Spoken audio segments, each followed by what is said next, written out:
Rapina con pistola al Prix di Chirignago, minacciata la cassiera che racconta: poco più di un anno fa mi sono trovata nella stessa situazione, fuggito il rapinatore.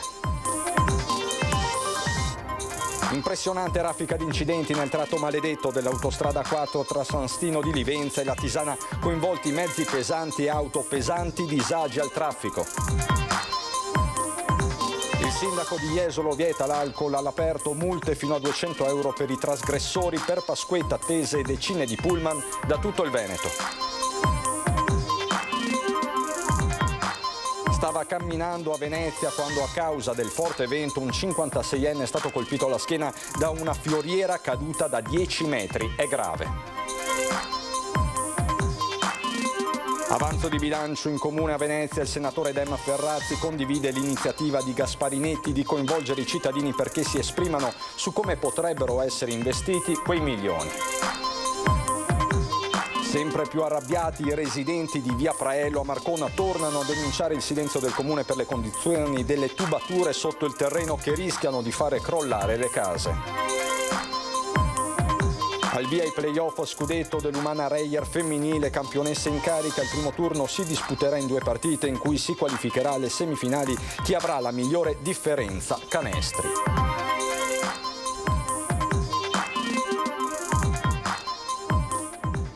Bentrovati, buonasera telespettatrici, telespettatori di Antenna 3. In primo piano per questa edizione veneziana dei nostri telegiornali c'è la cronaca con la rapina con pistola che si è verificata al Prix di Chirignago, minacciata la cassiera che racconta: poco più di un anno fa mi sono trovata nella stessa situazione. Questa la cronaca di Ilaria Marchiori. Attimi di paura ieri sera a Chirignago per una rapina all'interno del supermercato Prix. Il rapinatore è entrato qui al Prix di via Calabria poco prima dell'orario di chiusura. Aveva il volto coperto ed era armato. Si è diretto immediatamente alla prima cassa che ha trovato. Lì c'era una dipendente e l'ha minacciata di consegnargli l'intero incasso della giornata. Erano le 20:25 circa, secondo quanto ci ha raccontato la dipendente coinvolta a telecamere spente. Il bandito, con accento straniero, è entrato, le ha puntato la pistola contro, prendendo il denaro. Lei ha aperto la cassa, ma i soldi li ha ritirati lui, circa 1.000 euro secondo una prima stima. Poi è fuggito da solo, sembra in sella a una bicicletta, facendo perdere le proprie tracce. In quel momento la donna era sola, i colleghi si trovavano in fondo al supermercato e non si sono accorti di nulla. Sarà la polizia giunta sul posto con la scientifica per effettuare i rilievi e cercare indizi utili a esaminare le immagini delle telecamere del supermercato e della zona per trovare il rapinatore.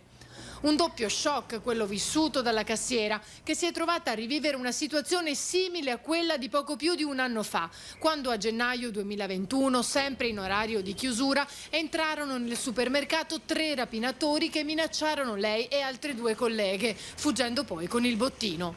Nonostante il momento di terrore vissuto ieri con una pistola puntata, la donna oggi si è recata ugualmente sul posto di lavoro per non pesare sull'organico in turno. Sempre per la cronaca dobbiamo darvi conto di un'impressionante raffica di incidenti che si è registrata nell'arco della giornata di oggi sulla 4. 6 incidenti a distanza di poche ore nel tratto maledetto della A4 che è stata chiusa mandando la viabilità nel caos. Il primo verso le 7:30 ha coinvolto 3 mezzi pesanti tra il nodo di Portogruaro e San Stino di Livenza in direzione Venezia. Sul posto sono intervenuti i vigili del fuoco, il tutto si è risolto verso le 9:30 con disagi alla viabilità ma senza feriti. Poco prima un secondo incidente si è verificato nel tratto a 3 corsie, sul ponte sul tagliamento. Coinvolti 2 auto articolati, uno dei quali ha perso il carico di granaglie. Solo 2 ore dopo il terzo incidente, alle 9:40 nel territorio di La Tisana, sempre in direzione Venezia. Coinvolti 2 mezzi pesanti. Sul posto sono giunti i vigili del fuoco che, una volta arrivati, hanno visto gli autisti dei 2 auto articolati già scesi dai loro mezzi. Uno di loro è stato trasportato dal personale sanitario del 118 all'ospedale. Per permettere le operazioni di soccorso e sgomberare le corsie dai mezzi e dal loro carico che si era rovesciato sull'asfalto, l'autostrada in direzione Venezia è rimasta chiusa al traffico. Verso le 14 si è verificato il quarto incidente della giornata. Alcuni mezzi si sono scontrati nel tratto della A4 che attraversa il Veneto orientale, tra gli svincoli di San Donà e Cessalto, questa volta in direzione Trieste. Il quinto incidente verso le 15 tra San Giorgio e la Tisana in direzione Venezia, tamponamenti tra auto che hanno formato 4 chilometri di coda. Ancora un sesto incidente mezz'ora dopo, sempre in direzione Trieste, tra Cessalto e San Stino di Livenza. Anche in questo caso si sono formate code. E c'è stato, come se non bastasse, anche un settimo incidente poco dopo le 16 in direzione Trieste tra due tir tra San Donà di Piave e Cessalto. Nell'impatto uno dei due ha spostato in avanti un carico di 2 tonnellate, coinvolta anche un'auto finita sotto le ruote del mezzo pesante. Sul posto il 118, il conducente non sarebbe in pericolo di vita. Giro di vite in vista della Pasqua a Jesolo, con il sindaco Zoggia che vieta l'alcol all'aperto, multe fino a 200 euro per i trasgressori, mentre per Pasquetta sono attese decine di pullman da tutto il Veneto. Più di qualche decina di pullman si stanno organizzando, soprattutto per il giorno di Pasquetta, di venire a Jesolo per divertirsi. Allora, finché vengono a divertirsi va tutto bene, però la nostra paura è che vengono non solo per divertirsi ma anche per eccedere, soprattutto nel consumo di alcol. Torna l'ordinanza anti-alcol. A Jesolo per le festività pasquali sarà tassativamente bandita la detenzione e il consumo di alcol in luoghi pubblici. Solo nei bar e ristoranti e nei loro plateati ci si potrà bere. Il sindaco Valerio Zoggia vuole essere sicuro di contenere gli eccessi tipici dei picnic del lunedì di Pasqua. E quindi per evitare certi episodi ho ripetuto l'ordinanza dell'anno scorso che vieta il consumo di alcol in aree pubbliche, quindi strade, piazze eccetera, dalle 22 di sabato 16 aprile alle 24 di lunedì 18 aprile.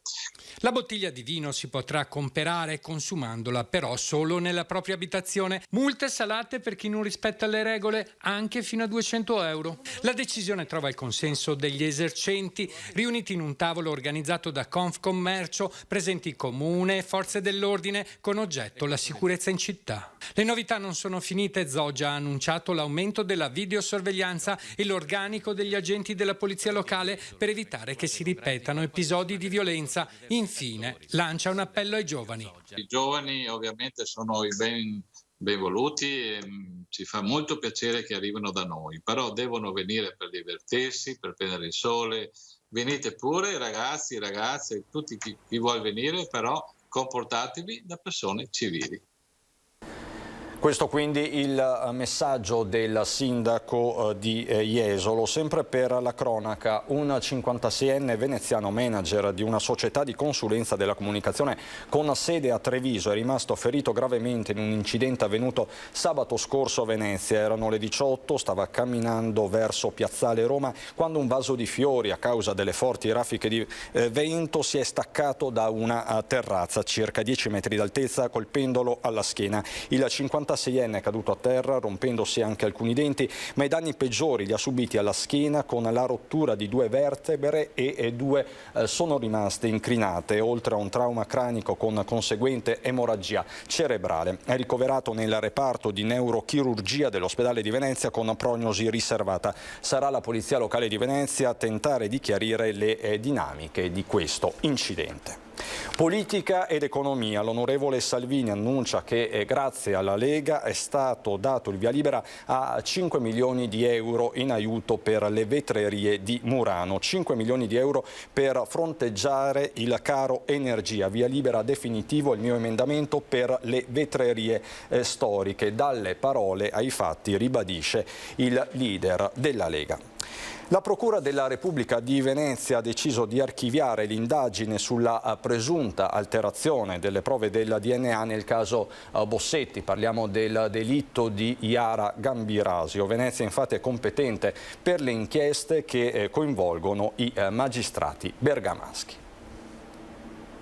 È stata archiviata l'indagine sulla presunta alterazione delle prove del DNA nel caso Bossetti. Era l'ultima speranza di riapertura del processo per l'uomo condannato all'ergastolo per la violenza e omicidio di Yara Gambirasio. La Procura di Venezia archivia l'indagine, nessuna volontà di deteriorarli. Nei procedimenti giudiziari non è emersa alcuna prova di un piano orchestrato allo scopo di depistare eventuali nuove indagini difensive, lasciando intenzionalmente deperire il DNA di Ignoto 1.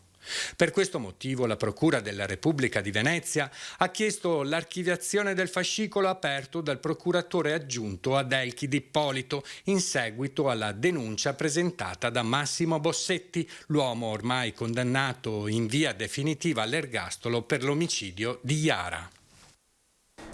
Parliamo adesso della quarta dose di vaccino anti-Covid. Al via da domani in Veneto la campagna vaccinale per rafforzare la protezione degli over 80, over 60 fragili e degli ospiti delle case di riposo. Già da domani quindi gli over 80 potranno recarsi direttamente presso i centri vaccinali o prenotare sulla piattaforma regionale l'appuntamento per ricevere la quarta dose. È necessario che siano trascorsi almeno 120 giorni dal precedente booster. La seconda dose di richiamo non è indicata per chi ha contratto il Covid successivamente alla terza dose. Nella campagna sono coinvolti anche i medici di base che hanno aderito. Si partirà brevissimo anche con le RSA e i fragili over 60. Il virus intanto continua a correre. Oggi nuovo balzo di positivi, 8.723 nuovi contagi e 7 vittime in tutto il Veneto. Crescono anche i ricoveri in area medica, sono 48 in più di ieri. Stabili, -1, quelli in terapia intensiva.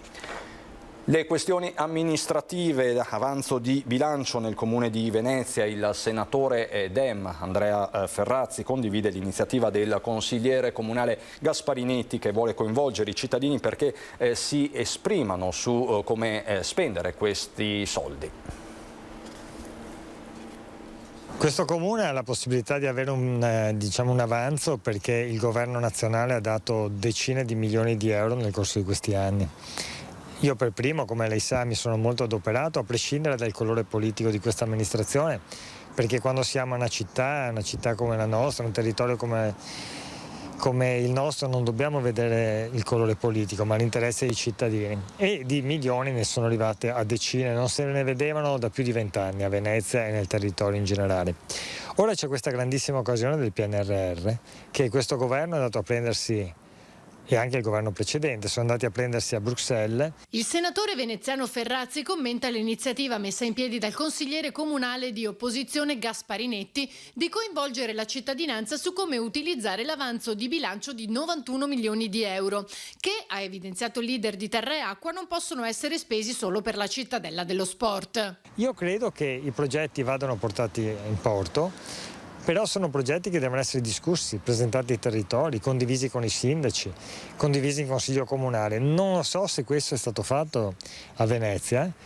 So che su questo progetto, quello che riguarda lo sport, i 2/3 del finanziamento complessivo della città metropolitana vanno a Venezia e la totalità di questi soldi vanno in un singolo progetto. Si poteva forse fare diversamente, aiutare anche le associazioni sportive del territorio, quelle di base. D'altro canto questo bando che finanzia il progetto è dedicato alle periferie e quindi a superare le situazioni di disagio, non a crearne di nuove. È anche abbastanza particolare il fatto che poi si utilizzino, oltre a questi soldi dedicati solo a un progetto di questo tipo, anche 100 milioni del Comune di Venezia indebitandolo, quando ci sono asili nido appunto che vengono privatizzati. Ferrazzi condivide l'iniziativa di bilancio partecipato proposta da Terra e Acqua nel coinvolgere i cittadini attivamente. Quando ci sono progetti di questo tipo che costano circa 300 milioni di euro di soldi integralmente pubblici, sarebbe il caso di chiedere ai cittadini cosa ne pensano e quali progetti vorrebbero invece essere finanziati. Da Venezia a Marcon, dove sono sempre più arrabbiati i residenti di Via Praello. Il link del video che voi avete fatto, che stiamo mettendo sui social di tutto Marcone e quant'altro, e ci viene fatta ostruzione, cioè ci veniamo bloccati, altrimenti viene aggiunta della pubblicità in modo che il link non rimanga come prima pagina quando uno lo apre ma vada in coda. evitando così che tutta la gente di Marcon sappia veramente cosa sta succedendo in questa parte del comune di Marcone. La denuncia dei residenti di Via Praello ai nostri microfoni sembra non essere stata gradita dal comune, secondo quanto ci raccontano, screenshot alla mano. Nel 2019 un primo servizio, ieri il secondo, con racconto di Cristina e altri residenti sulla situazione delle tubature in quei 700 metri di Via Praello a Marcon che rischiano di far crollare poco a poco le abitazioni. Si è creato proprio questo dislivello, lo si può vedere, toccare con mano, vedere fisicamente, proprio un gradino che prima ovviamente non c'era e si sta sgretolando completamente, provocando questo buco. Potete immaginare, se questo si è verificato all'interno di un garage, che cosa può esserci invece nelle abitazioni adiacenti.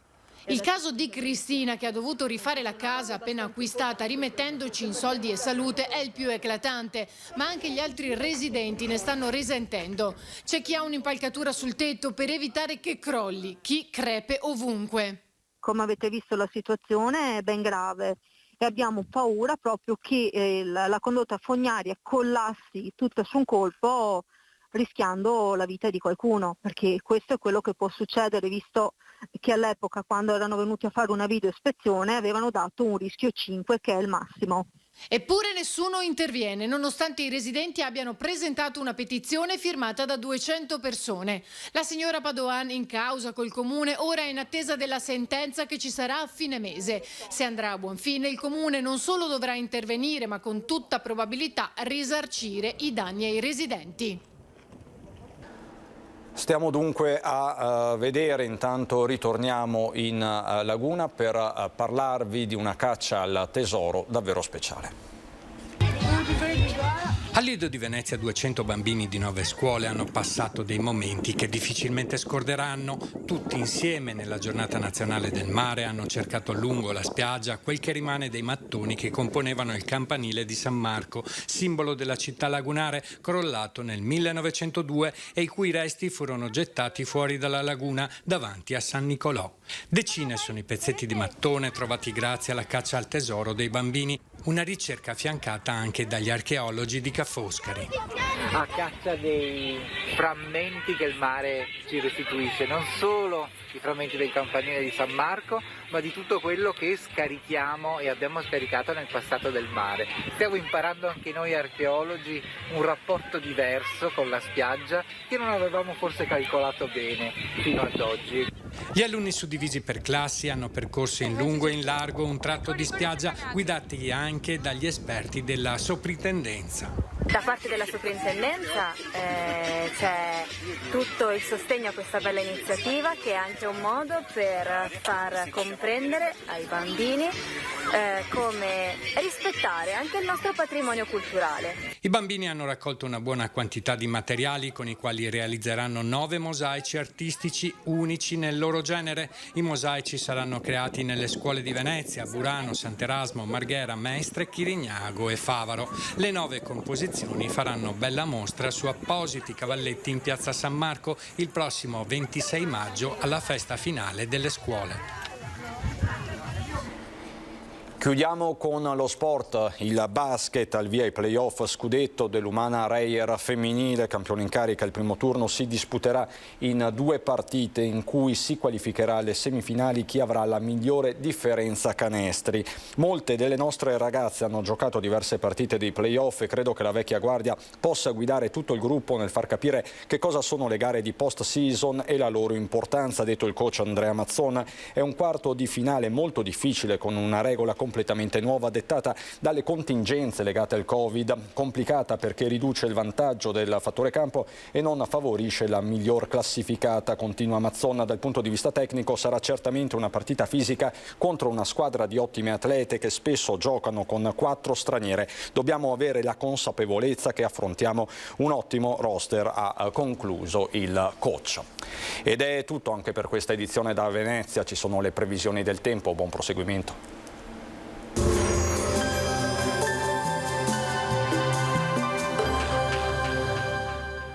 Autofficina Sandri, centro revisione auto, moto, quad e carrelli O1 O2. Affidati al nostro personale qualificato. Benvenuti al Meteo.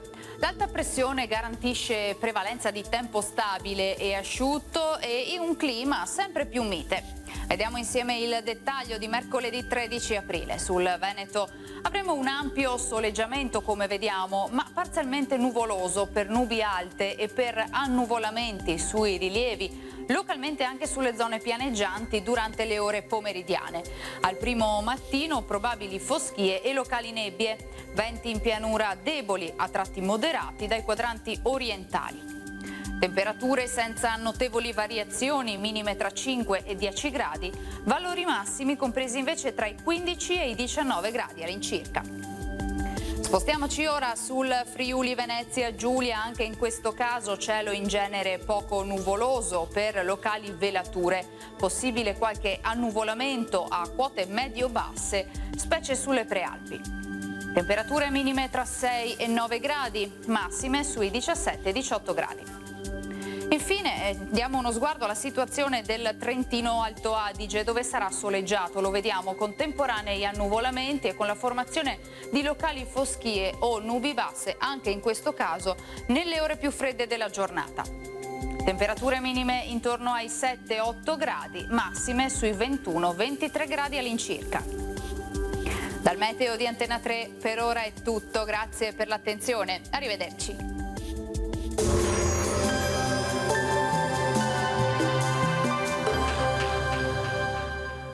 Autofficina Sandri è anche centro gomme altamente specializzato e officina meccanica. Ti aspettiamo a Marghera.